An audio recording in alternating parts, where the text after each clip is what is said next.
Assalamualaikum everyone. You are watching PSL Hangama, Cadbury Dairy Milk, PSL Hangama presented by Lifebuoy Herbal Shampoo, brought to you by Neo by Kaizen Paint, powered by HPL, refreshed by Cork.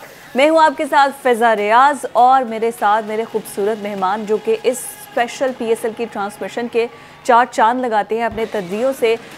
One and only mister Salim Malik हमारे साथ मौजूद हैं। On my left side मेरे साथ हैं अब्दुल रऊफ़ जो कि x takes cricketer हैं और इन्होंने हमें लास्ट ट्रांसमिशन में स्टिल रिमेंबर जो आपने अपने किस्से शेयर किए थे, आज भी हम आपसे उसी किस्म के किस्से शेयर करने जा रहे हैं। 2003 का जो आपने साउथ अफ्रीका का टूर अपना बताया था, लेकिन अभी थोड़ी देर पहले जो मैच जीता है, सबसे पहली बात तो ये PSL का हाईएस्ट स्कोरर मैच था। मुल्तान सुल्तान ने टारगेट दिया था 228 रन का, जिसको अचीव कर दिया इस्लामाबाद यूनाइटेड ने, which is a big accomplishment. Malik साहब, ओवरऑल पूरे मैच को किस तरीके से देखते हैं? मज़ा आया देखने का मैच का? बहुत मज़ा आया।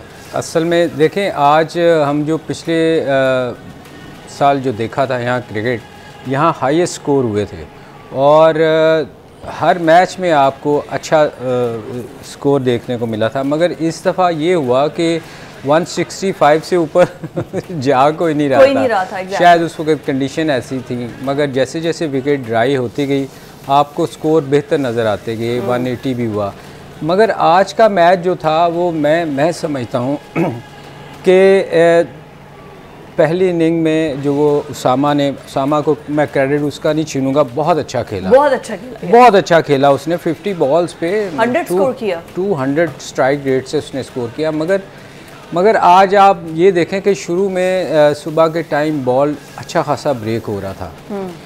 मैं हमेशा कहता हूँ जब आप जीत जाते हैं ना तो चीज़ें छुप जाती हैं। हाँ। आपकी बुराइयाँ सब छुप जाती हैं। मगर अगर आज मैच ये हारते, मैं उसके बावजूद क्रिटिसाइज़ करूँगा। जो बॉलिंग आज शदाब ने और अमाद ने की है, मेरा ख्याल है मैं इससे बुरी बॉलिंग मैंने पूरे थ्रू आउट टूर्नामेंट में नहीं देखी। अच्छा, जीतने के बाद भी आप तनकीद कर रहे हैं? मैं इसलिए मैं कह रहा हूँ कि जो अच्छी लोगों को बात जो है वो बतानी चाहिए कि हुआ क्या है। राइट। देखें, उसने उसामा, मैं कहता हूँ उसका मैं क्रेडिट नहीं ले रहा, छीन रहा, मगर उसने कोई मुझे शॉट दिखा दें उसामा ने जो शदाब को या अमाद को सीधा छिक्का मारा हो। कहाँ मारा उसने? वहाँ पाँव में, वो कहते हैं ना सहूलतकार थे ये। हाँ, थे ये। हाँ, बॉलिंग की ऐसे लग रहा था ये एक्स्ट्रा ऑर्डिनरी कुछ उसने जो बॉल आगे की है वो बीट हुआ है। यहाँ उसने, मैं हमेशा कहता हूँ कि इन्होंने उसको राशिद को देख के इतना इन्होंने अपने आप को बुरा कर लिया हुआ है कि ये पाँव में बॉल फेंके। यहाँ उसने मिड विकेट छिक्के मारे हैं इसको। मिड विकेट उस वक्त छिक्का लगता है जब आपका बॉल बहुत पीछे गिरता है। यहाँ उसने कट मारी है। उसके अलावा उसने फास्ट बॉलरों को ज़रूर मारी, और फास्ट बॉलरों को भी अगर आप इनकी पहली इनिंग में बॉलिंग देखें, इतनी गंदी बॉलिंग मैंने इस टूर्नामेंट में नहीं देखी। टांग से बाहर, आगे, मुंह में, और किसी ने वेरिएशन लाने की कोशिश नहीं की, किसी ने स्लो करने की कोशिश नहीं की। हर बंदा आके तेज़ बॉल करने की कोशिश कर रहा था, और ऐसी पिच पे तेज़ कामयाब नहीं होता। हम आपकी हर बात में हाँ मिला रहे हैं, क्या आप भी यही सब कुछ कहेंगे, उनकी जीत को भी इसी तरह फीका करेंगे? नहीं, हुआ जो है ना वो रऊफ को ने हमने मैच देखा है ना, तो हम आपस में बात कर रहे थे इसी बात पे कि यार देखो बॉलिंग इतनी अच्छी पिच पे इन्होंने इतना स्कोर करवा दिया। और फिर क्रेडिट दूसरी टीम को भी जाता है कि उसामा जैसे बॉलर, लेग स्पिनर ने, मैं हमेशा कहता हूं कि ये 6 आउट करने के बाद हमारी आवाज़ें आती हैं कि इनको आगे वर्ल्ड कप के लिए लेके जाना है। तो आप ये देखें, आज उसने 60 ऑड स्कोर दिया है 4 ओवरों में। उसने उनकी तरफ से 2 बॉलरों ने 52 दिए है ईच, 4 ओवर तरफ से इसने, और इस साइड हमारी तरफ से नहीं, मतलब हम तो वैसे कल का मैच हारे हैं। एक ही बंदे ने 68 दे दिया, जो कि मेरा ख्याल है कि उसने कोई वेरिएशन करने की, उसमें देखो या वो पीछे फेंकते हैं या आगे फेंकते हैं, लाइन है ही नहीं किसी की। तो मेरा ख्याल है फिर, लेकिन इस बात का तो क्रेडिट दे दे कि वो प्लेऑफ मरहले में चले गए हैं, क्वालिफाई कर लिया इस्लामाबाद यूनाइटेड ने। ये तो इन्होंने कराची का बिल्कुल ही वो पंजाबी कहते पट्टा ही बात है, वो बेचारे जो उम्मीद लगा के बैठे हुए थे, और आज लग रहा था कि वो क्वालिफाई शायद कर जाए। हाँ। क्योंकि उनके पास चांस था, इनके उधर ही पॉइंट्स रहने थे। तो ये क्रेडिट तो जाता है जी उनकी बैटिंग को कि उन्होंने बहुत अच्छा खेले हैं और स्कोर किया है। ये इससे तो हम इनकार नहीं परफॉर्म कर दिया है। Rahul, what do you think, आज का मैच बॉलिंग के अलावा हटके इतनी तनकीद हो गई है, थोड़ा तो अप्रिशिएट करें। नहीं, डेफिनेट अप्रिसिएशन जाती है, मगर जो बातें सलीम भाई ने किया बिल्कुल दुरुस्त है। एब्सोल्युटली, आपको अपनी जो पार्ट्स हैं वो मिनिमाइज करनी पड़ेंगी अगर आपने अच्छी क्रिकेट खेलनी है। और वो इसलिए मेरा ख्याल है क्रिटिसाइज़ कर रहे हैं कि शादाब खान और उसामा ये दोनों पाकिस्तान के प्रीमियर बॉलर हैं और दोनों वर्ल्ड कप में पाकिस्तान टीम के साथ थे, नायब कप्तान रहे हैं। बिल्कुल नायब कैप्टन। और अगर ये आप एक डोमेस्टिक इवेंट में और डोमेस्टिक मैच में 4 ओवर में 52 रन दे रहे हैं और दूसरा 4 ओवर में 68 रन कंसीड कर रहा है, तो फिर पाकिस्तान कहाँ पे जाके खड़ा होगा। मगर उससे ये तो उन्होंने चले बात कर दी, मैं आऊँगा अभी वो पिच पे। हमारे जो एक्सपर्ट है, जो मैं देख रहा था, जो हमारे पिच एक्सपर्ट वहाँ पे गए हुए हैं, उन्होंने पिच देखे इतनी रॉन्ग प्रेडिक्शन की है जिसका कोई हाल नहीं है। असल में प्रॉब्लम ये है कि मैं इन पर क्रिटिसाइज इसलिए करता हूँ कि पाकिस्तान क्रिकेट बोर्ड इनको हायर करता है और बार बार हायर करता है।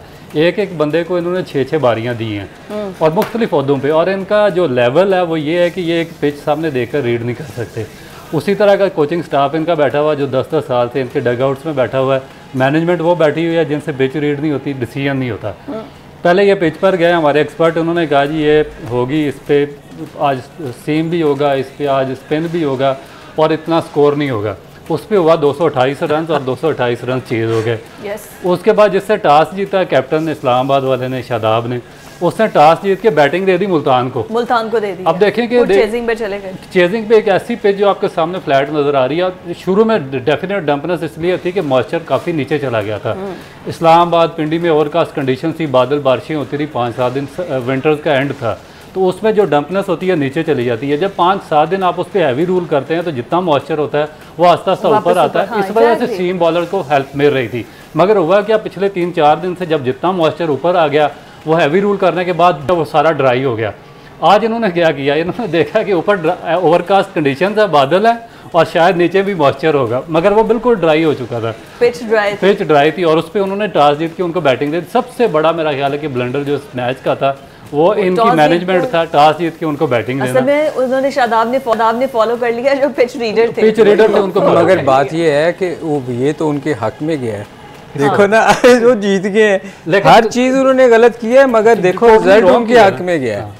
ये आप बिल्कुल ठीक कह रहे हैं कि मेरा ख्याल इनको माफ़ी दे दें। ये जो पिच रिपोर्ट वाले हैं ना, हम इनको बहुत क्रिटिसाइज कर रहे हैं पिछले दिनों से, क्योंकि वाकई इनको है ना, if you are on point तो फिर इसमें क्या है, अपनी प्रिपरेशन करके आनी चाहिए। अब हो सकता है कि दूसरी टीम वाले ने कुछ उनके साथ मुकमुका किया और जिसकी वजह से उन्होंने कहा ऐसा तो हो सकता है ना। नहीं, आज जो बॉलिंग हुई है उससे तो ऐसे ही लग रहा था वो मैंने कि देखें इतना बड़ा स्कोर करने के बाद, हाईएस्ट स्कोर करने के बाद चेज कर गए हैं। ये बहुत बड़ा क्रेडिट जाता है उनको, और दोनों की बॉलिंग को बहुत क्रेडिट जाता है। दोनों की बॉलिंग एक जैसी थी, दोनों की बॉलिंग कमाल की थी। आप देखें उस साइड से शादाब ने और अमाद ने या दोनों ने 52 रन्स दिए हैं, और उस दूसरी साइड से उसामा ने एक ही ने 68 दे के बराबर कर दिया। और जबकि मैं समझता हूँ कि ये बहुत अच्छी विकेट थी स्पिन बॉलिंग के लिए। अगर शुरू में अगर आप देखें, किसी ने लाइन पे बॉल ही नहीं की।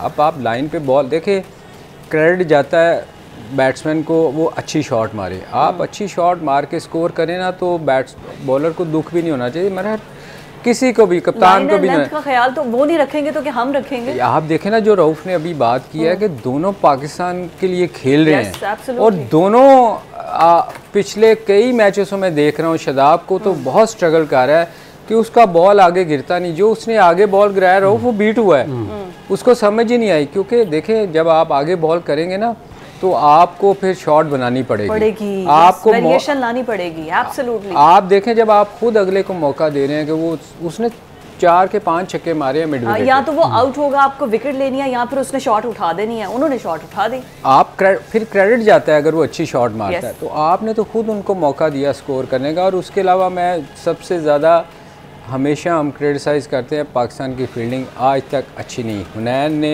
ऐसे 2 कैच छोड़े हैं मेरा ख्याल है कि 5 साल के बच्चे को भी आप बॉल फेंक देना। ये मलिक साहब को देख ले, वो पता है क्या मैं बताती, हम लोग फील्डिंग करने के लिए मैदान में नहीं जाते। फील्डिंग वाला डिपार्टमेंट हमारा है ही नहीं। मुझे ऐसा लगता है कि ये फील्डिंग आपकी अपनी नेशनल टीम भी जब खड़ी होती है ना, हम लोग कैच पकड़ने के लिए नहीं, ड्रॉप करने के लिए खड़े होते हैं। ये नेशनल टीम के लिए इन्होंने जाना है ना जी आगे। और मैं हमेशा कहता हूँ कि जब भी ये सिलेक्शन होती है ना, तो कभी भी उतनी देर प्लेयर्स को सिलेक्ट नहीं करना चाहिए जब तक उसकी फील्डिंग अच्छी ना हो। नहीं, उसके लिए फिटनेस बड़ी जरूरी है मलिक साहब। भागना, दौड़ना, पकड़ना, उछलना, इसके लिए फिटनेस, यू नीड फिटनेस। ये फिट तो था, फिट बॉल फास्ट बॉलर है। आप उसके अगर उसका कैच देखें ना, पहला कैच उसने छोड़ा है, इतना उसको टाइम मिला। अब मुझे आज तक ये समझ नहीं आई कि ये यूं इस तरह कैच कैसे करते हैं यार। इस जगह कैच है, रहो इधर जाने के लिए आप ऐसे कैच क्यों नहीं पकड़ते। उसने पहला कैच ऐसा छोड़ा है, दूसरा कैच उसने मिल्स का छोड़ा है यार, वो उसने उसके बाद ना यूं पकड़ बैठ सीधा, कोई उसको हिलना नहीं पड़ा। मैं यकीन करें, ये हमारे कैमरामैन है ना, इनको भी आप बॉल फेंकेंगे ना, ये मुश्किल भी फेंकेंगे, ये कैच पकड़ लेंगे। उसको हिलना नहीं पड़ा, उसके सीधा इधर कैच आया, उसने कैच छोड़ दिया यार। वो बेचारा ना, उसके बाद पहले तो उसने यूं किया, फिर हंसना शुरू हो गया। अब जो होना था वो तो हो ही गया। मतलब हमारी फील्डिंग इतनी गंदी है, हम इम्प्रूव ही नहीं कर रहे आज तक। और हम हमेशा, वो एक मजीद है, उसको रोते रहते हैं, जो हमारा पाकिस्तान टीम का कोच है, जिसको मेरा ख्याल है मैं मोहल्ले की क्लब की टीम का कोच ना रखूँ, हमने उसको पाकिस्तान का कोच रखा हुआ है। तो ये तो हाल है, तो फिर टीम की फील्डिंग ऐसी। अच्छा, बस ये बताइए कि ये उसामा मीर का क्या करना है? वो तो परफॉर्म कर ही नहीं पा रहे, उनका क्या कसूर है कि हमने उन्हें फिर भी रखा हुआ है? नहीं, आप ये देखें, पिछले मैच में, एक मैच में उसने 6 आउट किए हैं। और अभी इसी टूर्नामेंट में एक मैच में उसने 6 आउट किए हैं। सारी परफॉर्मेंस आपने एक मैच में बस डाल दी है। हम ये इसी बात पे हम उस दिन बहस कर रहे थे कि देखना ये चाहिए कि इसने किस मौके पे आउट किए हैं। आखिरी ओवर में हर बंदे ने हिट मारनी होती है। यस, तो आपको विकेट मिलने का बहुत ज़्यादा चांसेस हार्ड हिटिंग होती है। तो वो उस टाइम उसको विकेट्स मिली हैं। तो ये थ्रू पूरा टूर्नामेंट देखना चाहिए कि कौन से बंदे ने कहाँ परफॉर्मेंस की है, क्योंकि हम यही कह रहे थे कि मुल्तान में डिफरेंट विकेटें थी, लाहौर में डिफरेंट थी। अच्छा, पिंडी के आखिरी मैच में मज़ा आ गया। वैसे मलिक साहब, रऊफ से भी हम बातें कर लेते हैं, वो मेहमान अदाकार की तरह यहाँ पे बैठे हुए हैं। रऊफ, आप बताइए, जिस तरह मलिक साहब बता रहे थे कि एक तो पिच की भी सूरत हाल की हमने बात कर ली, दूसरा फील्डिंग पर भी बात कर ली, वैसे ओवरऑल अभी इस पूरे टूर्नामेंट में अगर मैं कहूँ कहाँ पर, क्योंकि ये है तो सब हमारी टीम्स और सब हमारे लड़के हैं, कहाँ पर कौन सी चीज़ सबसे ज़्यादा लैक आपको फील हुई? फील्डिंग में क्या हम वाकई सबसे कमज़ोर हैं? देखिए, फील्डिंग, जी बिल्कुल, फील्डिंग और हमारा, मेरा ख्याल है कि पहली दफ़ा नहीं, काफ़ी अरसे से हमारा प्रॉब्लम चल रहा है। और फील्डिंग में हमेशा जो हमारे यंगस्टर्स हैं वो काफ़ी ज़्यादा स्ट्रगल कर रहे हैं। और इस टूर्नामेंट में भी अगर देखें, इस PSL में जो 9th एडिशन है, इसमें 47 कैचेस ड्रॉप हो चुके हैं।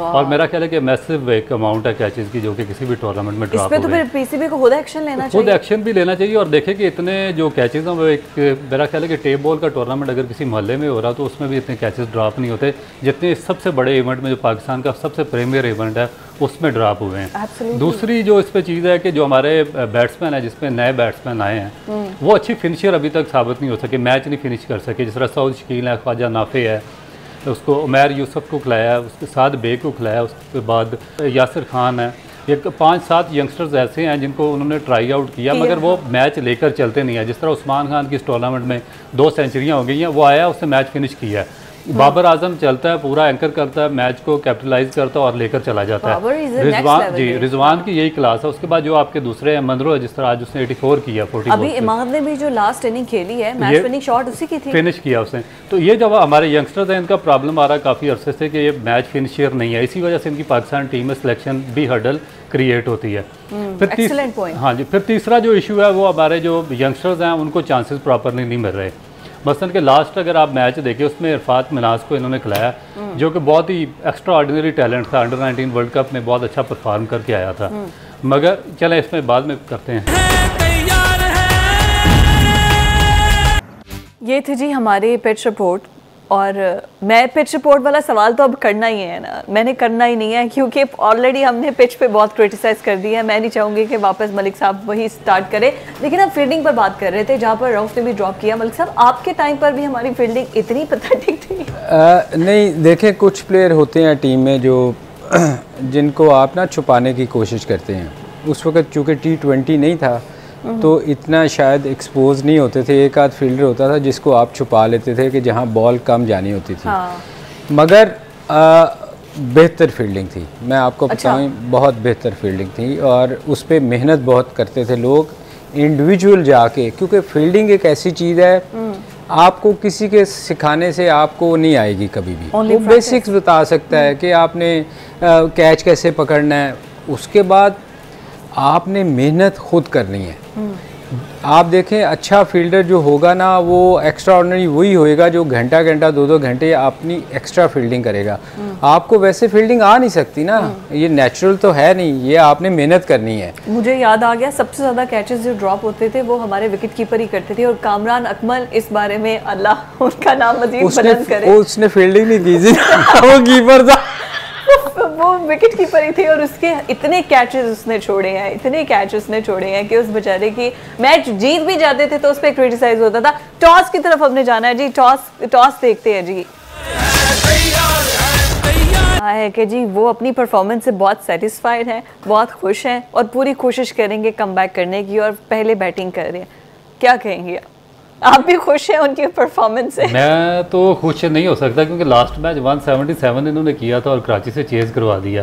तो इस परफॉर्मेंस पे आप कैसे खुश हो सकते हैं कि आपको 4 ओवर में आपने यानी कि 48 और 50 रन आप डिफेंड नहीं कर सके, और आप कह रहे हैं कि मैं इस परफॉर्मेंस पे बहुत ज़्यादा खुश हूँ। और कराची जैसी पिच पर आपने 177 रन आपने चेज़ करवा दिए, आप 9 में से 8 मैच हार गए और आप कह रहे हैं कि आप अपनी परफॉर्मेंस पे खुश हैं। और ये बंदा 6-7 तो हम बहुत क्लोज मार्जिन से हारे हैं और इसको भी वो सेलिब्रेट कर रहे हैं। और देखें कि ये पाकिस्तान के कैप्टन हैं, एक डोमेस्टिक इवेंट के 9 में से 8 मैचेस आप हार गए हैं, 4 मैचेस आप न्यूजीलैंड में वाइट वॉश होके आए हैं न्यूजीलैंड से, 13 मैच आप इना रो हारे हैं और आप कह रहे हैं कि आप अपनी परफॉर्मेंस से खुश हैं। तो मेरा ख्याल है कि काफ़ी चीज़ें हैं जो पाकिस्तान क्रिकेट बोर्ड को इनको सिखानी चाहिए। जब आप किसी को कैप्टन बनाते हैं तो उसको सिखाना चाहिए कि मीडिया हैंडलिंग कैसे होती है, प्लेयर्स हैंडलिंग कैसे होती है, और उसके बाद बात कैसे करनी होती है आपने, फिर आपने जो आपने टीम को कैसे जेल करना होता है, हाँ। किस मौके पे कौन सी बात करनी होती है।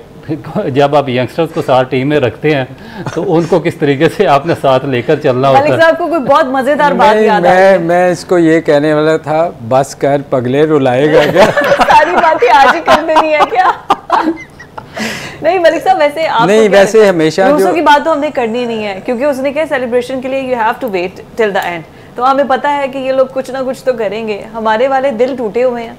नहीं देखें, इसको हमेशा की तरह ये कहना था चाहिए था कि हम अपनी गलतियों से सीखेंगे। हाँ, जो बेस्ट। मगर बात ये है कि जो रऊफ ने बात की है बिल्कुल ठीक की है कि आप देखो आप कैसे कह सकते हैं कि हम सेटिस्फाइड हैं। ये समझ से बाहर है ना। यहाँ तो फिर आप हारने के लिए खेल रहे थे कि सेटिस्फाई हैं, नॉर्मली तो आप जीतने के लिए खेलते हैं ना। तो आपकी परफॉर्मेंस अच्छी नहीं है। आपको तो ये कहना चाहिए था कि जो हमने मिस्टेक की हैं, हमारा कम्बिनेशन अच्छा नहीं था, हमें उसको दुरुस्त करने की ज़रूरत है। हमारे पास स्पिनर नहीं थे, हमारे पास वो अटैक नहीं था जो पिछले 2 साल में था। हम उसको अगले साल बेहतर करने की कोशिश करेंगे, बजाय ये कहने के कि हमारी परफॉर्मेंस बहुत अच्छी थी, हम सेटिस्फाई हैं। तो फिर लोग आपको चेक करेंगे ना कि आप ठीक हैं कि नहीं हैं। अब इतने मैच हारने के बाद भी आप क्या कहेंगे, मतलब किस मैच पर अफसोस और करेंगे? फिर आप देखें कि फिर आपने ढीठ हो गई यही कहना ना जी ठीक ही है। अब और फिर इनकी फ्रेंचाइजीज के लोग ये कह रहे हैं कि इसको कप्तानी से क्यों हटाया जा रहा है। मतलब बातें हो रही हैं ना कप्तानी की। तो जब आपकी परफॉर्मेंस ऐसी होगी, आप थ्रू आउट पिछले वर्ल्ड वहाँ से ऑस्ट्रेलिया से लेके न्यूजीलैंड आपका अच्छा नहीं जा रहा और PSL सारे मैच आप हार गए हैं, तो फिर आप कह रहे हैं कि इसको कप्तान होना चाहिए। तो मेरे ख्याल में वो इसमें कोई शक नहीं होना चाहिए, मगर आपका एक टाइम होता है ना कि आप पहले सीखें। यस। उसके बाद फिर आपके पास बहुत टाइम है। वैसे ये इतना इम्पोर्टेंट है कि हमारे यहाँ पर ये कैप्टनसी वाली बात पे मैं वापस आती हूँ, ब्रेक पर मुझे जाना है कि इतना इम्पोर्टेंट है कि जब कोई एक कैप्टन बना होता है ना तो कोई एक या 2 लोग बाकी सब टीम्स में उसको तैयार कर रहे होते हैं वॉइस कैप्टन के साथ। हमारे अचानक ही कैप्टन अनाउंस होते हैं और फिर तीनों फॉर्मेट्स के अलग अलग कैप्टन होते हैं ताकि टीम में ग्रुपिंग हो। अब आई डोंट नो ये किसका थॉट है।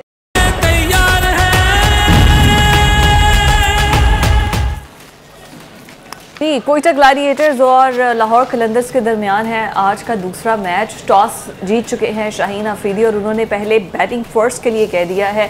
मलिक साहब आज उम्मीदें तो कोई रखनी नहीं चाहिए, लेकिन मुझे पता नहीं क्यों ऐसा लग रहा है फिर भी हम उम्मीद लाहौर कलंदर्स के साथ ही रखेंगे कि शायद थोड़ी सी होता है ना कहीं पे दिल में कोई आखिरी उम्मीद कि शायद ये आज अच्छा परफॉर्म कर जाएं, कोई अच्छे क्योंकि अभी शाहीन ने भी बताया कि 2 चेंजेस हैं उनके आज के मैच में। फ़खर ज़मान नहीं है, फ़खर अनफॉर्चुनेटली अनफिट हुए। पिछले मैच में हमने कहा था कि इसको फॉर्म में आना चाहिए क्योंकि ये ऐसा प्लेयर है। ये हमारी स्क्रीन पे भी चल रहे हैं प्लेइंग 11। देखें जो मैच है ना, कोई भी टीम खेले वो अपनी प्राइड के लिए खेलती है कि वो हारने के लिए तो नहीं खेलती। बेशक बच्चा ही कुछ नहीं है प्राइड के लिए, तो आप कौन सी प्राइड? नहीं, वो जीत तो है, जीत ही है ना जी। आपके एक होता है ना कि लाहौर कलंदर का जितना बड़ा नाम था तो वो खैर उन्होंने छोड़ा तो नहीं, वो सारे मैच ही बेचारे हार गए हैं, मगर फिर भी जीतने के लिए तो खेलते हैं ना टीम। यार शायद मैं कुछ अच्छा कर जाऊं, बज़ाहिर तो नज़र नहीं आता। मुझे ऐसा लगता है पता नहीं क्यों आज बड़े रिलैक्स्ड खेलेंगे कि अब ना हमने आगे जाना है, हार भी गए तो क्या फ़र्क पड़ता है, जीत भी गए तो क्या फ़र्क पड़ता है, बड़ा रिलैक्स खेलेंगे। पिछला मैच भी वैसे ऐसे ही खेले थे क्योंकि उनके हार जीत से अब उनको कोई फ़र्क नहीं पड़ता। एब्सोल्युटली। तो मेरा ख्याल है उनको बेहतर परफॉर्म करना चाहिए क्योंकि प्रेशर कोई नहीं है ना। हार गए तो हार गए, वो तो बाहर ही हैं, वो तो वैसे तो जीतने पे तो मेरा ख्याल उनको इसीलिए फ़ख्र। लास्ट मैच है उनका, थोड़ा मजीद वो होता है ना ज़रा बकल अब कोई टीम को वापस कोई लाहौर से यादें कोई दोबारा आ जाएंगी, शहीन से कोई मोहब्बत वापस जाग जाएगी। नहीं, मेरा नहीं ख्याल कि इतना अच्छा ये परफॉर्म। मलिक साहब वैसे मैंने एक बात नोट की है, आप सब प्लेयर्स को ना उनको बताते हैं प्लस और नेगेटिव पॉइंट। बाबर आजम के बारे में आप कोई बात नहीं करते, बाबर आजम की फिटनेस पर भी आप कोई बात नहीं करते, ऐसा क्यों है? नहीं देखें, वक्फे में भी बात हो रही थी बाबर देखें, आप क्रिटिसाइज़ उसको करें जिसकी टेक्निक अच्छी ना हो। हम हमेशा क्रिटिसाइज़ करते हैं उस प्लेयर को जिसकी टेक्निक अच्छी नहीं है, बेशक वो स्कोर भी करता है ना। अब पिछले मैच की आप इस्लामाबाद के मैच की ले लें, हमने दबा के क्रिटिसाइज़ किया शादाब को क्योंकि उसने बॉलिंग अच्छी नहीं की। ऑल्दो कि वो मैच जीत गए, चलें ठीक है, गुड लक, आपने वो आपके बैट्समैन अच्छा कर गए। बाबर की टेक्निक बहुत अच्छी है। आप देखें सारी दुनिया उसकी तारीफ़ क्यों करती है, उसकी रीज़न ये है कि बाबर जाके टीम को साथ लेके चलता है, बाकियों में ये क्वालिटी नहीं है। अच्छा, शाहीन का टेम्परामेंट के बारे में रऊफ मैं आपकी तरफ आती हूँ। कहा जाता था कि शाहीन को इस वजह से भी कैप्टन रखना बहुत अच्छा है कि इसका टेम्परामेंट बहुत नॉर्मल है, बाबर की निस्बत वो ज़्यादा टीम को अच्छे से लेकर चलता है। लेकिन लाहौर कलंदर्स का हाल देख लिया हमने। देखिए मेरा ख्याल है कि टेम्परामेंट वाइज अगर बात करें तो सबसे अच्छा जो टेम्परामेंट है वो रिजवान का है। रिजवान से अच्छा टेम्परामेंट ना बाबर को मैं तो नहीं उसको मानता कि वो बहुत ही एक्सेप्शनल कैप्टन है।